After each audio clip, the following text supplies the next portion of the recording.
वंदे नवघन श्यामम स्वात्मारामम मनोहरम।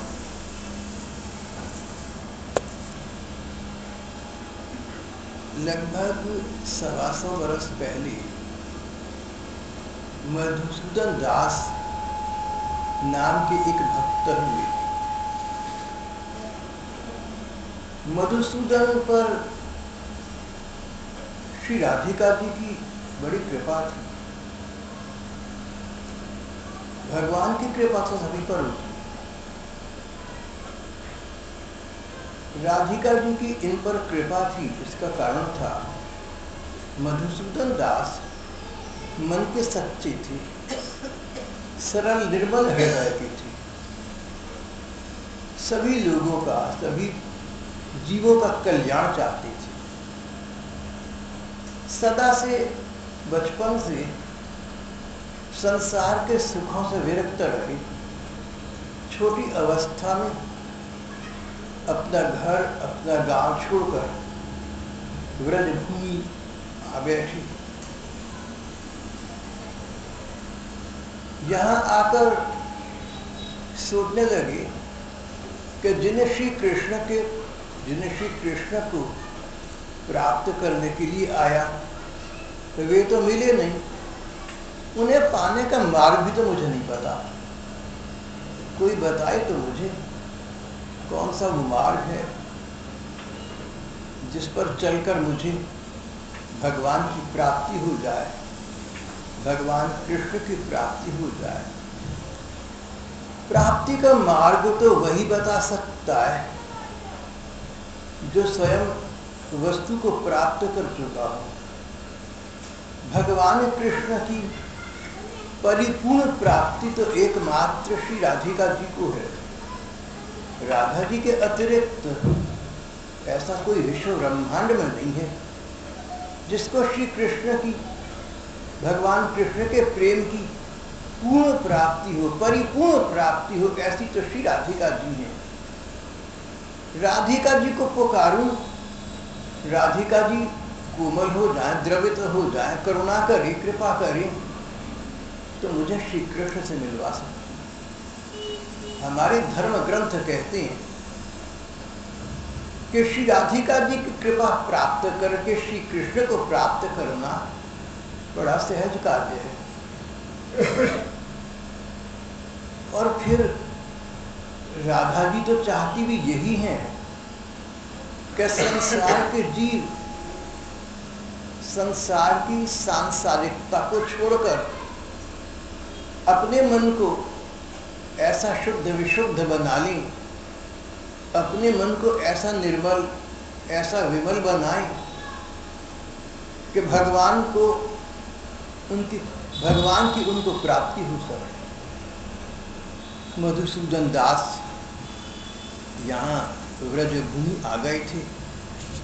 श्री कृष्ण को पुकारते थे, उन्हीं को चाहते थे।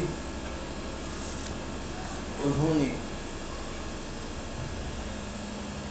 सोचा था कि वृंदावन आकर स्वयं राधा रानी मुझे कृष्ण प्राप्ति का मार्ग बताएंगी, लेकिन ऐसा हुआ नहीं। क्यों नहीं हुआ ऐसा? कुछ कमी होगी मुझ में। मैं तो कमियों का भंडार हूँ।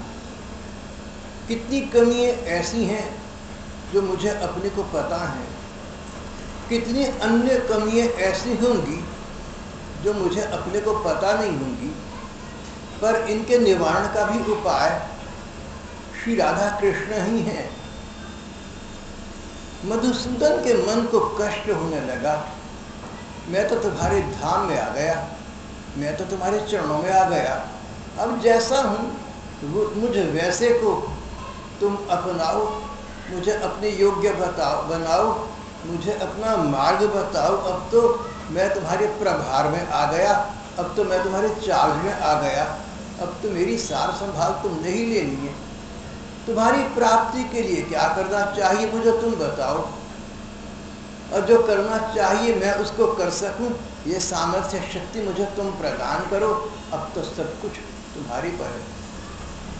इस जीवन का अब सौंप दिया सब भार तुम्हारे हाथों। मैं तो जैसा था, जैसा भी था वैसा आ गया तुम्हारे चरणों में। अब देखो मुझे कैसा बनाना है, मुझसे क्या करना है, कैसे करना है। मधुसूदन दास इस चिंता में केशी तीर्थ पर यमुना जी के किनारे एक पेड़ के नीचे बैठे चिंता कर रहे थे। एक जाज्वल्य मुखमंडल वाली महात्मा का आगमन हुआ। तेजोमय चेहरा, मुखड़े पर ओज। ऐसे तेजस्वी महात्मा के दर्शन तो पहले तो नहीं हुए। आज कौन होंगे ये? अभी सोच ही रहे थे मधुसूदन, अभी ये बालक थे, 18 वर्ष के होंगे। वो महात्मा, वो संत चेहरे पर निर्बल मुस्कान, आंखों में प्यार और करुणा का सागर उद्वेलित हो रहा था। इसके पास आई, ऐसा लगा मानो चिर परिचित हूं, मानो जन्म जन्मांतर से इनसे परिचय हो मेरा, ऐसा लगा मधुसूदन को। महात्मा को सामने देखा, प्रणिपात किया, माथा टिकाया, चरणों में मस्तक टिका दिया। महात्मा बोले, भैया मैं तुझे मंत्र देने आया हूं। मंत्र में दीक्षा, दीक्षा का अर्थ प्रवेश। मैं तुझे मंत्र दीक्षा दूंगा, तू ऐसे मंत्र में प्रवेश करेगा जिस मंत्र से खींचे ठाकुर तेरे पास आ जाएंगे। महात्मा ने इनके कर्णकुहरों में, इनके कान में मंत्र दिया। मंत्र का इंद्रजाल, मंत्र का जादू ऐसा कि मंत्र मुग्ध हुए मधुसूदन कुछ क्षण को स्तंभित हो गए, संज्ञा शून्य हो गए, बेहोश हो गए, चेतना शून्य हो गए, गिर पड़े। कुछ क्षणों के बाद उठे तो वो महात्मा वहां नहीं थे। मंत्र उनको याद था, उसका जप वे करते रहे। कभी कभी विचार विमग्न होते, कौन थे ये महात्मा? क्या श्री कृष्ण इस रूप में आए? क्या ममतामयी श्री राधिका जी इस रूप में आई? क्या उन्होंने अपने किसी सखा को या किसी सखी को भेजा? क्या उनके कोई भक्त संत थे? जो भी थे, मन को एक सांत्वना थी, मन को एक आश्वासन था, मैं श्री राधा जी की, मैं श्री कृष्ण की दृष्टि में अवश्य हूं। नहीं तो ये मंत्र न मिला होता, नहीं तो ये महात्मा न मिले। बिनु हरि कृपा मिला ही नहीं संता। राधा कृष्ण की मुझ पर कृपा है जो ये संत मुझे मिले, इन्होंने मुझे दीक्षा दी, इन्होंने मुझे मंत्र प्रदान किया। आगे के दिशा बोध के लिए किसके पास जाएं? महात्मा तो अंतर्धान हो गए थे। मधुसूदन दास के मन में त्वरा थी, जल्दी थी श्री कृष्ण के दर्शन प्राप्त करने की, उत्कंठा थी, अदम्य लालसा थी, लालसा जिसका दमन न हो सके। उत्कट आकांक्षा थी, आकांक्षा, इच्छा, उत्कट जिसको काटा न जा सके। एक बार भी मन तरस रहा था, तड़प रहा था, किसी प्रकार श्री कृष्ण मुझे प्राप्त हो जाएं।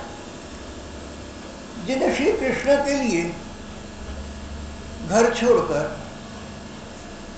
सबको छोड़कर यहाँ इस व्रज भूमि में आ गया, यदि उन कृष्ण को न पाया तो अब तक की इस जीवन यात्रा का क्या अर्थ रह जाता? ये तो निरर्थक हो जाएगी। हिमालय पर्वत से गंगा जी निकलती है और फिर हजारों मील की यात्रा तय करके अंततः महासागर में मिल जाती है। गंगा जी के उद्गम से लेकर सागर में मिलने तक का मार्ग सहस्त्रों मील का, सहस्त्रों किलोमीटर्स का है। मार्ग में बाधाएं भी हैं, व्यवधान भी हैं, लेकिन उनकी परवाह किए बिना गंगा जी के सागर से मिल जाती। मधुसूदन दास सोच रहे थे कि यदि मैं सच्चा हूं तो कोई बाधा, कोई व्यवधान मुझे आघात नहीं पहुंचा सकता, मुझे व्याघात नहीं पहुंचा सकता, मुझे रोक नहीं सकता। एक और मन में तड़प थी, अकुलाहट थी, प्रतीक्षा थी, अन्वेषण था, और दूसरी ओर असफलता और कोई उज्जवल प्रकाश दृष्टि में नहीं।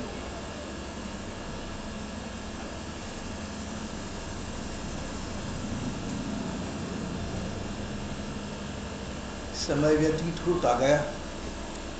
मधुसूदन दास ने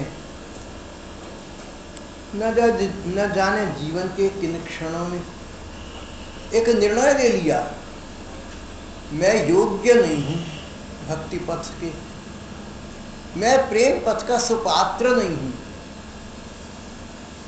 भगवान का प्रेम पाने का मुझे अधिकार ही नहीं है। मैंने कृष्ण प्रेम प्राप्त करना चाहा, ये मेरी अनधिकार चेष्टा है। कदाचित मुझसे कुछ अपराध हो गया। बौना आसमान को छूना चाहे और ऊंट अपनी यात्रा में, अपनी दौड़ में पर्वत शिखर से अपने को ऊंचा मान बैठे। धरती तल का कोई व्यक्ति चंद्रमा का स्पर्श करना चाहे, मैंने यही भूल कर दी। भला कहाँ श्री राधिका जी, कहाँ श्री कृष्ण, और कहाँ मैं घोर सांसारिक प्राणी, न जाने कितने कितने जन्मों से, जन्मांतर से क्या क्या कुकर्म करता आया हूँगा।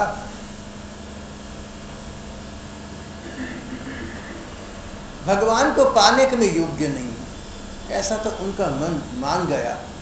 लेकिन अगर इस जीवन के रहते, अगर जीवन का लाभ भगवान को पाना नहीं है, अगर इस जीवन के रहते भगवान के प्रेम को प्राप्त न कर सका, तो ये जीवन किस काम का।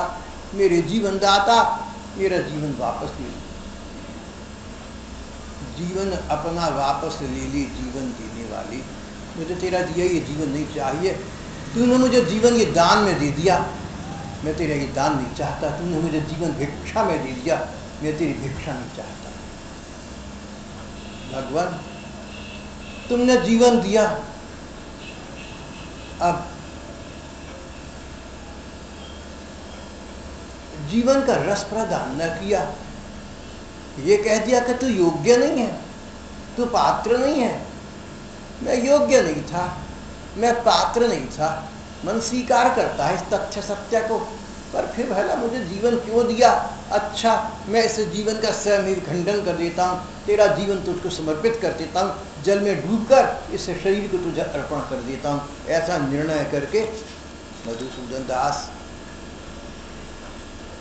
आधी रात का समय था, संसार सो रहा था, और ये उस स्तब्ध वातावरण में एक कुंड के किनारे, राधा कुंड के तीर पर, गोवर्धन पर्वत की एक बड़ी भारी शिला लेकर अपने गले से बांध रहे थे। शिला में चारों ओर से लपेटा देकर बांध रहा है, मोटी रस्सी का एक सिरा।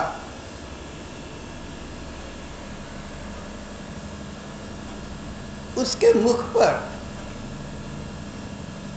मानो बड़ा विषाद, बड़ा कष्ट है। ये कष्ट नहीं है कि मैं जीवन समाप्त करने जा रहा हूं, कष्ट ये कि जिन्होंने जीवन दिया वे कृष्ण न मिले, जिन्होंने यहां बुला लिया वे ठाकुर न मिले। भगवान बुलाएं, भगवान जीवन दें और न मिलना चाहें, ऐसा तो नहीं हो सकता। फिर कमी कहाँ है? अंतराल कहाँ है?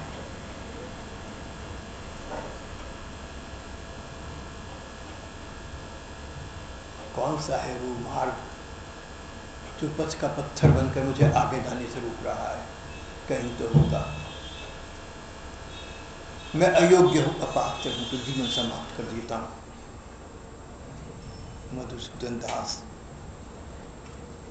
गिरिराज की गोवर्धन पर्वत की शिला के साथ राधा कुंड के गहरे जल में कूदकर प्राण विसर्जन करना चाहती हूँ।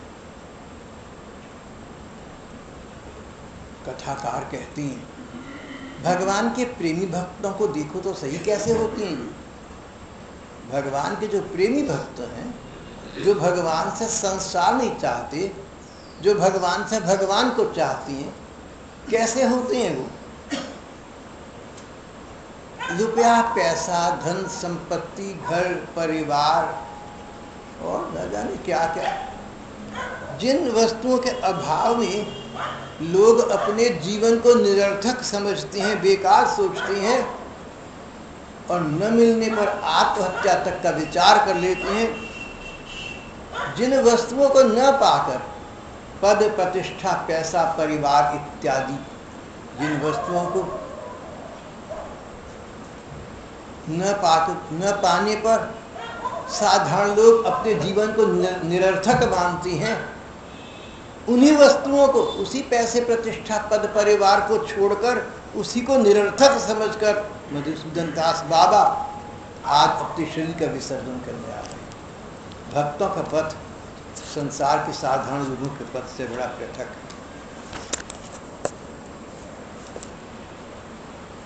है। राधा कुंड में कूद पड़े, संज्ञा शून्य हो गए, नीचे के तल पर न जाने कितनी देर पड़ी रहे। लेकिन जब संज्ञा को प्राप्त हुई, जब होश आई, तो देखा किसी ने उनके गले की रस्सी खोल दी है।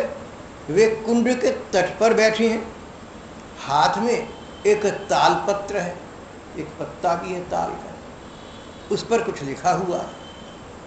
ये तो फिर भगवान ही होंगे। जो व्यक्ति पानी की निचली सतह में जाकर डूब गया था और अब देखो तो ऊपर बैठा है, ये चमत्कार तो मेरे ठाकुर ने किया है, श्री राधिका जी ने किया, श्री कृष्ण ने किया, नहीं तो भला मेरे प्रति इस प्रकार का अनुराग वर्षण, मेरे प्रति इस प्रकार की अनुकंपा और कौन करता है?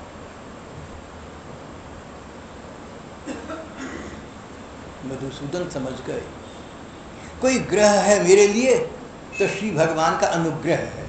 अनुग्रह, कृपा, अनुकंपा। श्री कृष्ण के अनुग्रह का ग्रह जैसे प्राप्त हो गया, नवग्रह उसका कुछ बिगाड़ नहीं पाते।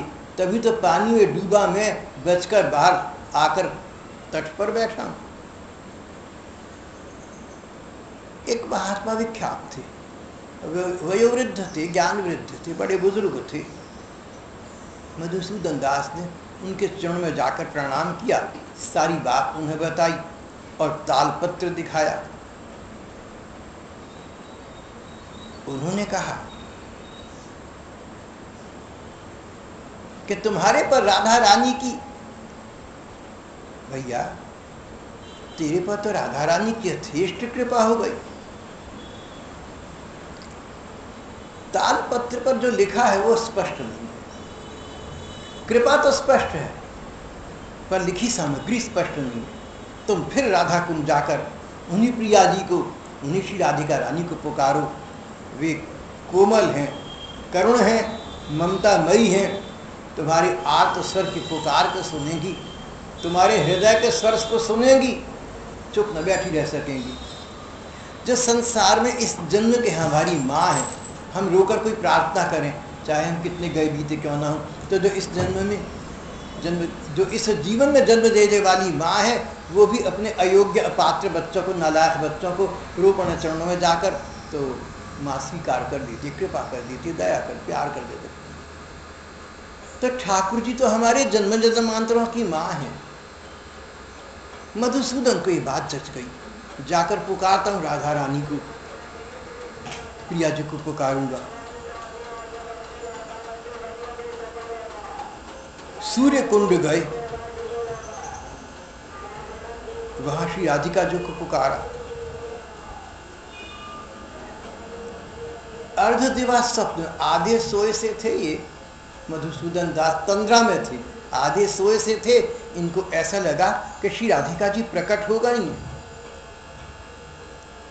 कहती तुम चिंता मत करो, जो मंत्र तुम्हें मिला है किन्हीं महात्मा से, वो किन्हीं महात्मा कोई और नहीं थे, मैं ही थी। मैंने ही तुम्हें मंत्र दिया है, उसी मंत्र का जप करो, लगे रहो उसी में, प्राप्ति हो जाएगी तुम्हें। चिंता मत करो, निराश मत हो। देखो एक बात है, जो मंत्र तुम्हें मैंने दिया इसको प्रकाशित मत करना, इसको लोगों को मत बताना। जब तक मेरी आज्ञा न हो तब तक मेरा प्रदत्त मंत्र तुम और किसी को मत बताना। मधुसूदन दास सूर्य कुंड में रहकर भजन करने लगी। समय व्यतीत हो गया था, पर्याप्त समय व्यतीत हो गया था, वर्षों बीत गए थे। एक दिन फिर मधुसूदन को एक प्रकार का निर्वेद हुआ, एक प्रकार की निराशा हुई। श्री राधिका जी ने मुझे एक सन्यासी महात्मा के रूप में दर्शन दिए, प्रत्यक्ष दर्शन तो नहीं दिए। दोबारा उन्होंने मुझे, जब मैं सोया सा था, पता नहीं स्वप्न में दिए, दिवा स्वप्न में दिए, पर प्रत्यक्ष अपनी सेवा का सुख, उसका लाभ तो प्रदान न किया। और श्री कृष्ण की तो आज तक उनकी कलक थी, पर उनकी झलक न मिली। एक बार फिर निर्वेद ने उन पर अधिकार कर लिया।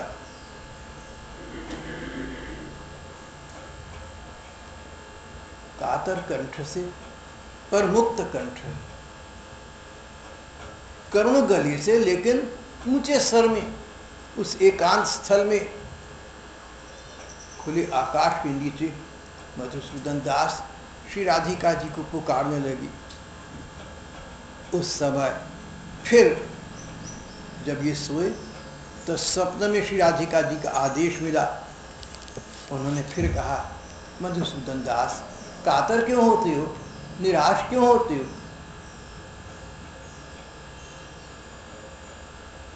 तुम श्री कृष्ण से मिलना चाहते हो, तुमसे मिलेंगे वो, जब उनको उचित लगेगा तब मिलेंगे। भक्त वो है जो अपनी इच्छा को भगवान पर आरोपित नहीं करता। भक्त वो है जो भगवान की इच्छा में मंगल मनाता है। अपनी कामना को हमने ऊपर रखा, भगवान ने उसको पूरा न किया तो भगवान न रही। ये तो भगवत्ता न हुई, ये तो कृपा सत्ता में विश्वास न हुआ, ये तो एक प्रकार का स्वार्थ हो गया, ये तो एक प्रकार का लेन देन हो गया। भगवान व्यापार और लेन देन के नहीं है, भगवान तो विशुद्ध शुद्ध हृदय के हैं। श्री राधिका जी ने कहा कि जब कृष्ण चाहेंगे तुझे दर्शन देंगे। तू उनके ध्यान में है भैया, तू उनकी दृष्टि में है। अपनी इच्छा को सर्वोपरि मानकर तू आत्मघात का विचार मत कर, निर्वेद का ग्रास मत पर, निराश मत हो जा। भजन किए जा, पुकारेगा उनके नाम को, मंत्र तुझे दिया हुआ उसी का आश्रय लेकर। कुछ क्षण श्री राधिका जी चुप रहे, फिर मानो कुछ बात विचार में आई हो। बोली, मधुसूदन जिस घाट पर तुम स्नान करते हो उसके पास कंठ तक जल में एक शिला, एक पत्थर है। उस शिला पर मैं और मेरी सखियां स्नान करते समय अपने आभूषण रख देती थी। उनके रोज रोज के स्पर्श से शिला कुछ गलती गई, उन पर मेरे उन आभूषणों के मानो चिन्ह से बन गए। तुम उस शिला को कुंड से बाहर निकालो और मेरी उस शिला को मेरा स्वरूप मानकर उसकी पूजा आराधना करो। श्री कृष्ण आकृष्ट होकर तुम्हारे पास आ जाएंगे।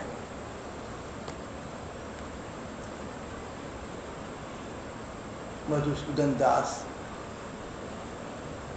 उनको होश सी आई, क्या था ये फिर? स्वप्न था या जागृति, यथार्थ था या कल्पना, वास्तविकता थी या मेरे मन का भ्रम? पर कुछ भी क्यों ना रहा, मैं क्यों चिंता करूं? जिस स्वप्न में आज्ञा मिली है उसका पालन करके देखता हूं। मधुसूदन दास बाबा ने कुंड के जल में प्रवेश किया। शिला वहां उनके हाथ में आ गई, पर 2-2.5 मन के बोझे की हुई। इन्होंने उसको उठाना चाहा तो फूल के समान हल्की होकर इनके साथ बाहर आ गई। इन्होंने उसे उठाकर कुंड के तट पर रख दिया। इस प्रत्यक्ष कृपा के पश्चात मधुसूदन बाबा की अकुलाहट घटी नहीं और बढ़ गई। वस्तु प्राप्त है, वस्तु पास है, आसपास कहीं है, तो शीघ्र से शीघ्र मुझे मिल जाए। आपको किसी प्रिय वस्तु की प्रतीक्षा हो, किसी प्रिय व्यक्ति की प्रतीक्षा हो, और पता है तो उसके आने में 2 महीने लगेंगे, तो उतनी अधीरता नहीं होती जितनी अधीरता आपको तब होगी जब पता लगे कि 10 मिनट में मिलने वाला है। मनुष्य का स्वभाव सुदीर्घ प्रतीक्षा को जैसे तैसे सहन कर लेती हैं, पर कुछ मिनटों की, कुछ क्षणों की, कुछ लम्हों की प्रतीक्षा सहन नहीं होती। मधुसूदन दास पर ठाकुर की प्रत्यक्ष कृपा हो चुकी थी, इसलिए ठाकुर का अमिलन अब उनसे फिर सहन न हो रहा था। बस एक ही उपाय था, चिल्ला चिल्ला कर उनके नाम का जप करना, उनको पुकारना।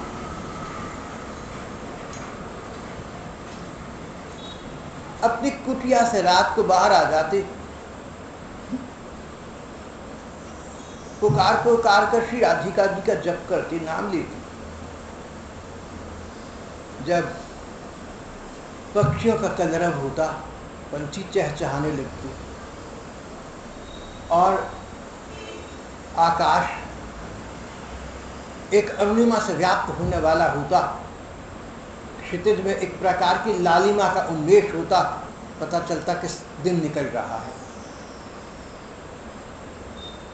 इससे पहले कि लोगों का आना जाना आरंभ हो जाए, मधुसूदन दास बाबा अपनी झोपड़ी में वापस चले जाते थे। सबके सामने नहीं आना चाहते थे, न तो अपने को महात्मा के रूप में स्थापित करना चाहते थे, न अपने भजन का प्रकाश करना चाहते थे।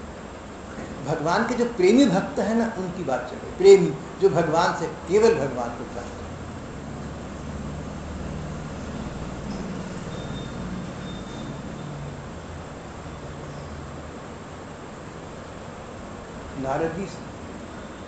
नारद जी ने एक गोपी को देखा, बौराई पगली सी बैठी थी भगवान के, श्री कृष्ण के याद में। नारद जी खड़े हो गए, बोली, अरे गोपी, कितना प्रेम है तेरा कृष्ण से। गोपी उद्भट कंठ में बोली, देवर्षि आप क्या कह रहे हैं, मेरा प्रेम नहीं है। बोलती, तेरा प्रेम नहीं है? बोली, नहीं, प्रेम नहीं है, मेरी आवश्यकता है। जैसे सांस की जरूरत जीने के लिए है, ऐसे मुझे कृष्ण की आवश्यकता है। तुम प्रेम कह रहे हो?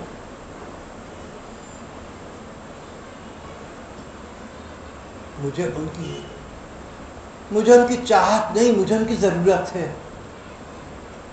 Not my love, my need. मैं उनके बिना जिंदा नहीं रह सकती, जैसे सांस के बिना आदमी जिंदा नहीं रह सकता।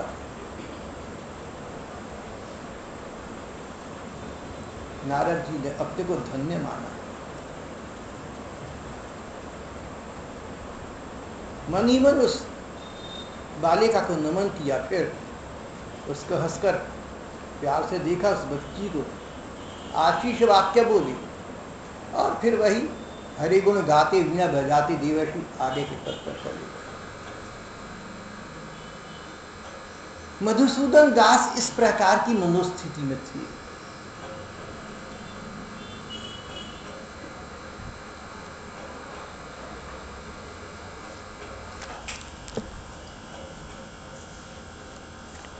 जल को देखते, कुंडों के जल को देखते, यमुना जी को जल को देखते,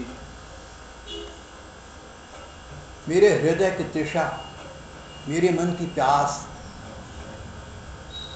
मेरे दिल की जलन किसी जल से शांत होने वाली नहीं है। और नैना से जल, आंखों से जल का निर्झर बहने लगता।